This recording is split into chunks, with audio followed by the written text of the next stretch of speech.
Hi friends, ఈరోజు onion masala curry చేసుకుంటాం నా స్టైల్లో.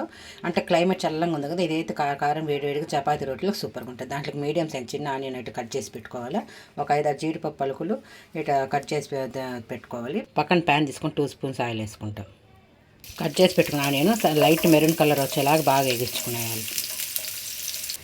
అవి వేగుతుండగా 5-6 జీడిపప్పు పలుకులు, కొంచెం ఎండు కొబ్బరి పొడి, ఇవి బాగా కొంచెం పచ్చివాసన మీద కలబెట్టుకునేస్తాం. ముందుగా కొంచెం నువ్వులు వేసుకొని కాసేపు కలబెట్టుకొని తీసి పక్కన పెట్టేసుకుంటాం.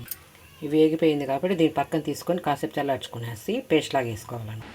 దీంట్లో ఇప్పుడు 2 స్పూన్స్ ఆయిల్ వేసుకుంటాము. ఇప్పుడు కొంచెం కారం, చిటికెడు పసుపు, కొంచెం గరం మసాలా, కొంచెం ధనియాల పొడి, రుచికి తగ్గ ఉప్పు, ఇవన్నీ బాగా ఆయిల్ పైకి తేలేదా కలబెట్టుకోవాలి. ఆయిల్ బాగా పైకి తేలేదా కలబెట్టుకోవాలండి మసాలాలు. మీడియం పెద్ద టమాటా ఒకటి వీడిలాగా వేసుకొచ్చుకొని బాగా ఆయిల్ బయట తేలేదా వేగించుకోవాలి. దాకా మిక్సీ వేగించి పెట్టుకున్న ఆనియన్ పేస్ట్ కూడా కాసేపు పచ్చివాసన దాకా వేగించుకోవాలి. అట్లాగే దీంట్లో ఒక ఆనియన్ తీసుకొని బాగా చీలికల్లా కట్ చేసి పెట్టుకొని దీన్ని కూడా కాసేపు ఒక చిన్న కప్పు నీళ్ళు పోసుకొని కాసేపు పడుకొనిస్తాం. కొత్తిమీరతో గార్నిష్ చేసుకుని దించుకుంటే ఆనియన్ మసాలా కర్రీ రెడీ. మీకు నచ్చితే లైక్ చేసి సబ్స్క్రైబ్ ఫ్రెండ్.